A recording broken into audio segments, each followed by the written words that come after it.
Hi, నేను మీ doctor Santosh, one కాజో పెట్ క్లీనింగ్. ఈరోజు కేసు ఏంటిదంటే మన దగ్గర 2 years old male cocker spaniel pet వచ్చిందన్నమాట. సో ఆ పెట్కి కంప్లైంట్స్ ఏంటిది అంటే స్క్రోటల్ రీజియన్ లో మొత్తం రెడ్ గా ఫామ్ అయి ఉంది అండ్ రియాక్షన్ కూడా ఉంది అక్కడ. సో ఈ రియాక్షన్ దేని వల్ల వస్తుందంటే డెటాల్ గానీ, లైజాల్ గానీ, ఫినాల్ గానీ యూజ్ చేయడం వల్ల వచ్చే రియాక్షన్ అన్నమాట. ఎందుకు ఈ డెటాల్, ఫినాల్, లైజాల్ యూజ్ చేయొద్దు మనం? సో మన స్కిన్ వచ్చేసి చాలా తిక్కుగా ఉంటుంది, బట్ పెట్ స్కిన్ ఏంటంటే చాలా తిన్నుగా ఉంటుంది. సో పెట్ స్కిన్ చాలా ఈజీగా రియాక్షన్ చూపిస్తాయి.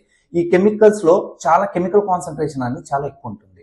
సో నేను పెట్ పేరెంట్స్ కి ఒకటే రిక్వెస్ట్ చేసేది, ఫినాల్ కానీ, డెటాల్ కానీ, లైజాల్ కానీ ఎవరైనా యూజ్ చేస్తున్నారు అంటే అది ప్లీజ్ ఆపేయండి. మనం ఒక పెట్ పెంచుకుంటున్నామంటే ఈ 3 కెమికల్స్ అనేది అవాయిడ్ చేయాలి. సో మనకి ఫ్లోర్ క్లీనర్ యూజ్ చేయాలి అనుకుంటే మనకి డిఫరెంట్ కైండ్స్ ఆఫ్ బ్రాండ్స్ ఉంటాయి, లైక్ కెనెల్ వాష్, సావ్లాన్ కానీ ఇలాంటి యూజ్ చేయడానికి ట్రై చేయండి.